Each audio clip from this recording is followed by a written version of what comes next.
87th lesson. A talkative neighbour. I must tell you about my holiday. Eventually, we had to go to France. We couldn't get a hotel anywhere in Spain. Have you ever been to France? No. Oh, you should go there someday. It's fascinating. We couldn't get a charter, so we had to take a normal flight, which was expensive. But it was worth it. It was much more comfortable. I should start planning my holidays soon. We've been talking about them for ages. Anyway, we flew to Nice and spent 10 days in the south of France. When we couldn't find a hotel, we stayed in what they call pensions. They're like bed and breakfasts in London, but dearer.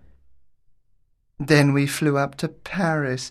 You must know Paris. Yes, actually I've been there a few times. Well, you should go back. It's an exciting city, and it's full of I really must go now. Joan will be waiting for me. Thanks for the chat.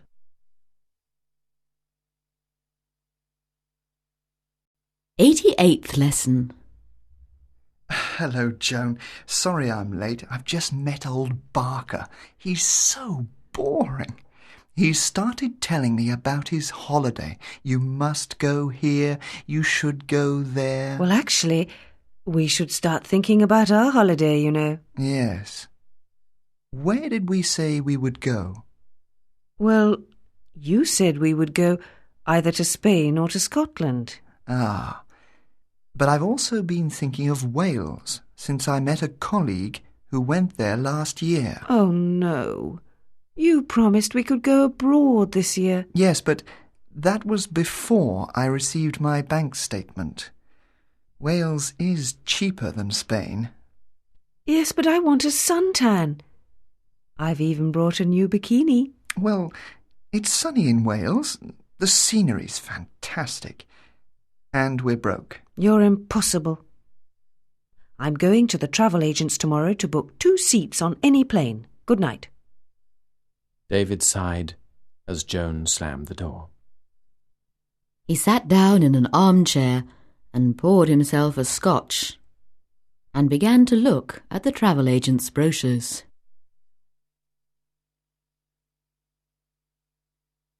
'89th lesson. About Wales. Wales, unlike Scotland, is politically united to England. The whole of Wales is mountainous, and there is much breathtaking scenery. The main industry is coal mining, and the majority of the Welsh live around the industrial towns. These are in the south. The Welsh language, a Celtic language, survives more than in Scotland, but it is difficult to speak.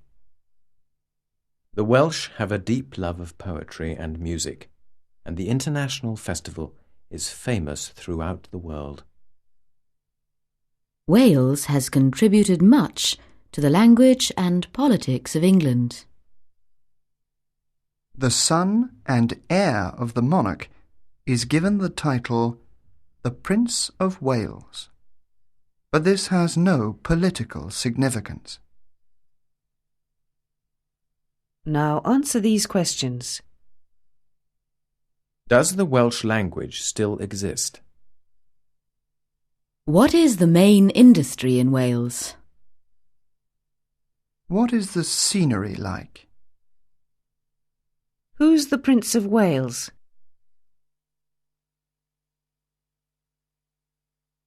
'90th lesson. A Scotsman who was driving home one night ran into a car driven by an Englishman.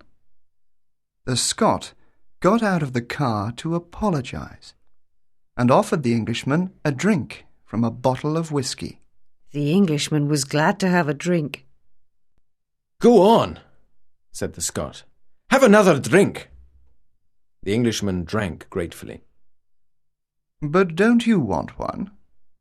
He asked the Scot. Perhaps, the other replied, when the police have gone. The park keeper walked up to a tramp who was sleeping on a bench in Green Park. Hey, you! He shouted. I'm going to shut the park gates. All right, replied the tramp. Try not to slam them. When Mrs. Davis told her husband that guests were coming to dinner that night, he went out into the hall and hid all the umbrellas. "What's the matter?" asked his wife. "Are you afraid someone will steal them?" It's not that, replied her husband, but I'm afraid someone might recognize them.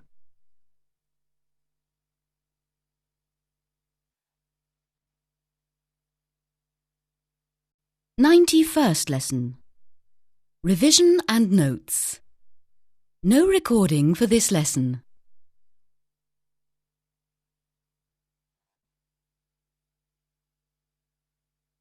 '92nd lesson. Jack, I'm freezing. Close the window, it's cold outside. You want me to get out of bed and close the window.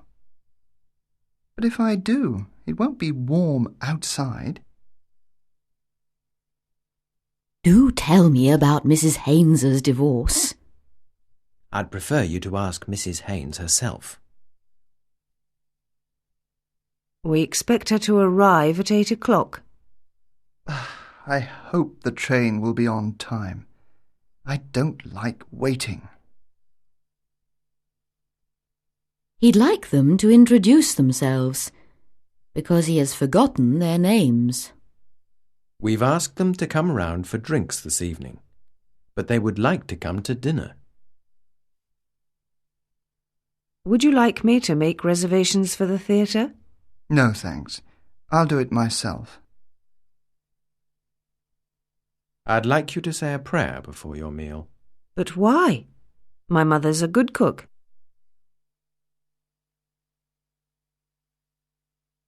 '93rd lesson. He stopped smoking last week and has been unbearable ever since. He enjoys teasing his wife about her spending, but to avoid causing an argument, he always agrees with her in the end. The criminal denied robbing the bank, but there were too many witnesses. Would you mind not smoking? This is a non-smoking compartment. It's no use trying to run before you can walk. That new film about Switzerland is worth seeing. Imagine being a pop star.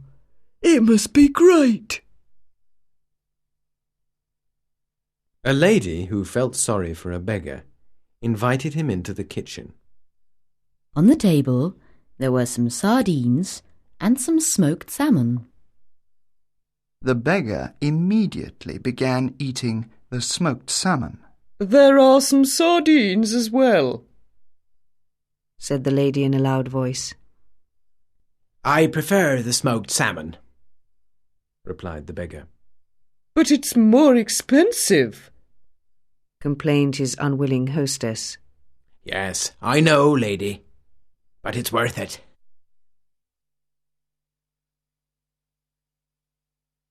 '94th lesson. A letter. Dear David, thanks very much for your last letter. I hope you are both well. I'm thoroughly enjoying my new job.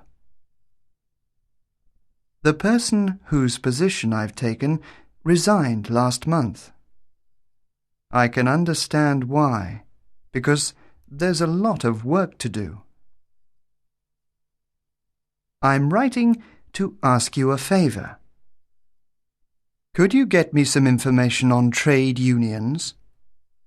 I had to give a lecture last week, and I couldn't find enough details. I should have asked you earlier, but you know how it is.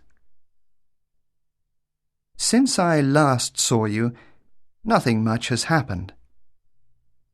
I've been working hard for a month, and I've had so little spare time.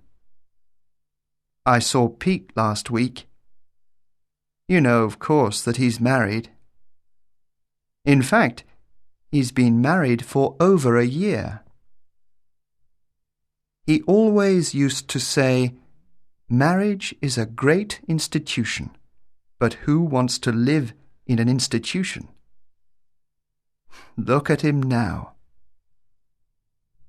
There's no more news, so I'll say goodbye. Looking forward to hearing from you soon. Your friend, George.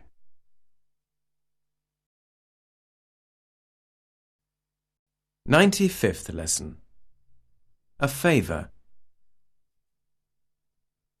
Oh, is that George's letter? I haven't seen him for a long time.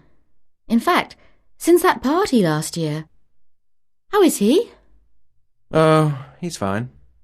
He needs some help with his new job. Yes, he's working in that school with a strange name. You mean Hungerford? It's a school that has an excellent reputation. How long has he been teaching there? For a month, since another teacher resigned. He seems to be enjoying himself. May I read the letter? Of course. It's over there on top of the television. He always asks for information which is difficult to find. Not really. We've got lots of files at the office. I hope he doesn't expect you to write a book. No, just a few lines with the main points. It won't take too long. I hope not. I'll start straight away, and I should be finished by tomorrow at the latest.